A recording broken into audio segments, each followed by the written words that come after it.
L'œuvre du destin épisode 108, l'épisode commence. Prithvi demande avec étonnement, à quel collier Rishabh lui montre ce collier en lui montrant la pièce, puis Karan lui demande si sa vue va bien et puis il commence à le forcer.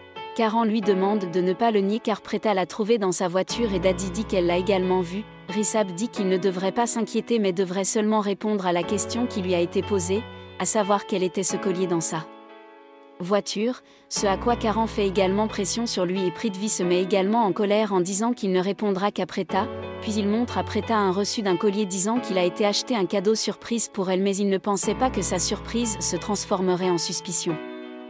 Rishabh se met en colère et dit qu'il devrait seulement répondre à la question qui lui a été posée, à laquelle il répond qu'il l'a acheté avec sa mère, il lui demande de l'appeler et il le fait, Karan lui demande de mettre sur haut-parleur et il le fait, Prithvi parle avec elle puis sans laisser personne lui demander quoi que ce soit, il annule, ce à quoi il se met également en colère et dit qu'il a la preuve, Karan n'est pas d'accord et alors Sherlin essaie de le soutenir, Sherlin dit que Karan agit toujours ainsi avec elle, se méfie de son caractère et ne l'écoute jamais.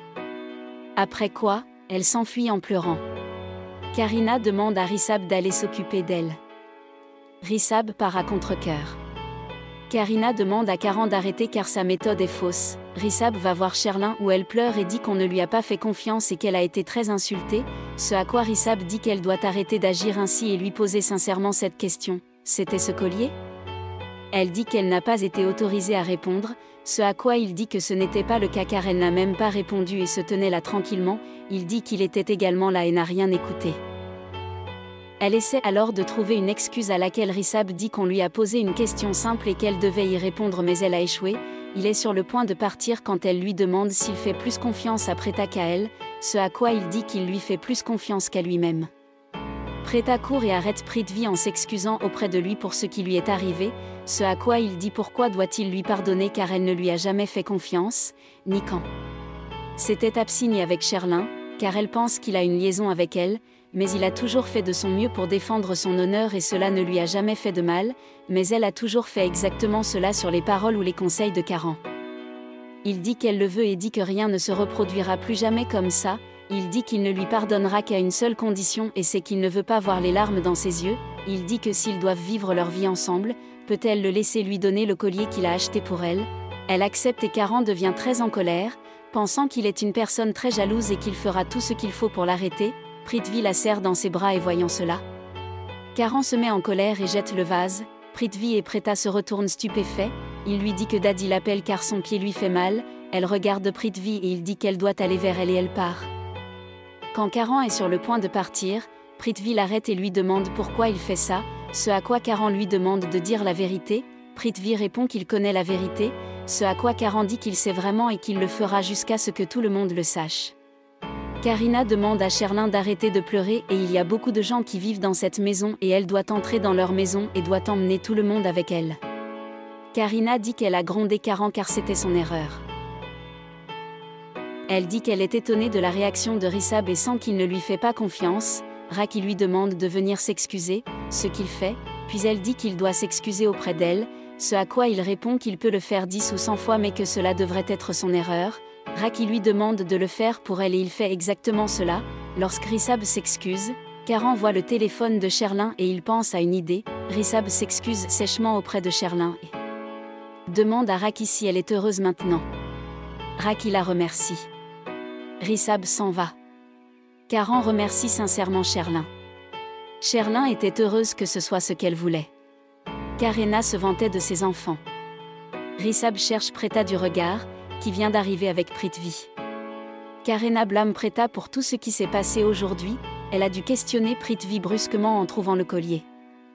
Le personnage de Sherlin a été blâmé uniquement à cause d'elle.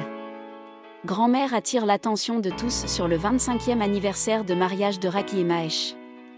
Mahesh demande s'il y a une fête. Karena était sûre que Rishabh et Karan en organiseraient une. Rishabh promet d'organiser la fête, Sherlin promet de l'aider. Grand-mère invite Prithvi. Il assure qu'il sera là et se demande pourquoi elle n'a pas invité Preta. Sherlin suggère d'inviter Preta. Grand-mère dit que les membres de la famille ne sont pas invités. Preta est comme Rishabh et Karan pour elle. Preta, émue, serre grand-mère dans ses bras. Karan s'écarte et découvre que le téléphone a un mot de passe. Il se demande quel peut être ce mot de passe. Il essaie l'anniversaire de Rissab, puis celui de Sherlin. Il se demande quel mot de passe Sherlin a bien pu choisir et essaie 1234. Ça marche. Il est stupéfait de trouver les appels de Prithvi sur son téléphone. Il a maintenant la confirmation qu'il y avait quelque chose entre eux. Elle avait appelé Prithvi entre sa demande et l'appel de papa. Elle lui a transmis toutes les informations. Maintenant, il a une preuve. Sarla discute avec grand-mère de son souhait de marier ses filles de la meilleure des manières. Grand-mère assure que leurs filles épouseront les meilleurs hommes. Karan arrive dans la salle pour remettre le téléphone de Sherlin sur la table. Rissab commandait un traiteur pour le 25e anniversaire du mariage de Mahesh et Raki. Mahesh demande s'il est possible d'inviter Sarla. Preta assure qu'elle le lui dira à la maison, mais Raki répond qu'elle veut elle-même l'inviter. Elle demande à mettre le téléphone sur haut-parleur. Prithvi se dit que c'est lui qui l'a fait. Karan fait signe à Preta de s'écarter. Sarla prend l'appel de Raki. Raki annonce à Sarla la bonne nouvelle de leur anniversaire. Mahesh plaisante en disant qu'il porte Raki depuis 25 ans. Sarla rit en disant qu'en fait, c'est Raki qui l'a porté, puis s'excuse auprès de Mahesh. Personne ne s'en soucie. Il les invite à la fête. Sarla dit qu'elle enverrait Samir chez lui pour les préparatifs de la fête, car il aide Shrishti à faire des travaux.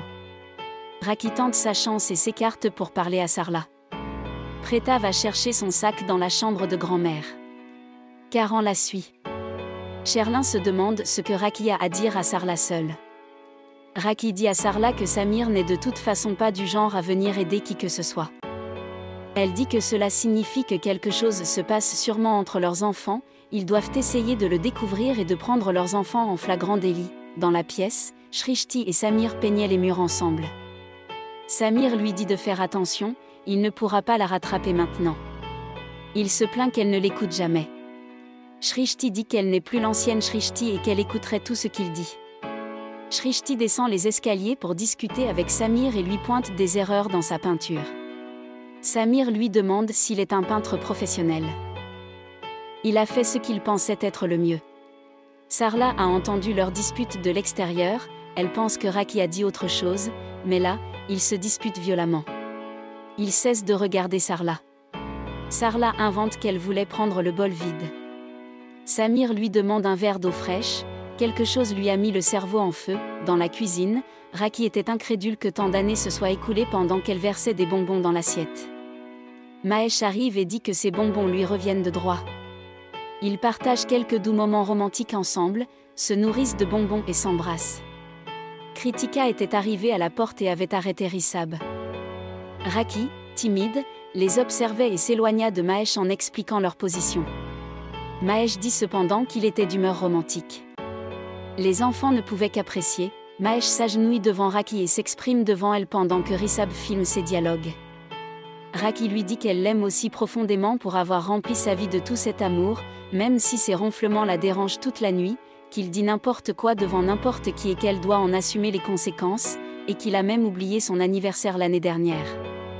Rissab dit qu'il est fier d'eux, que leur génération doivent apprendre d'eux le véritable amour. Kritika, bouleversée, se demande si sa vie conjugale avec Akshay serait similaire. Rissab se verse un verre d'eau et pense qu'il aimait aussi quelqu'un comme partenaire. Sherlin croise Preta dans le couloir et lui demande quel sort elle a exercé sur Karan. Il pense que Prithvi n'est pas fait pour elle. Elle dit qu'elle n'aime pas beaucoup Prithvi non plus, mais qu'il est bien meilleur que Preta. Il pourra toujours lui pardonner, mais elle ne lui pardonnera pas de s'en prendre à son personnage. Ainsi l'épisode se termine. Merci et à très bientôt.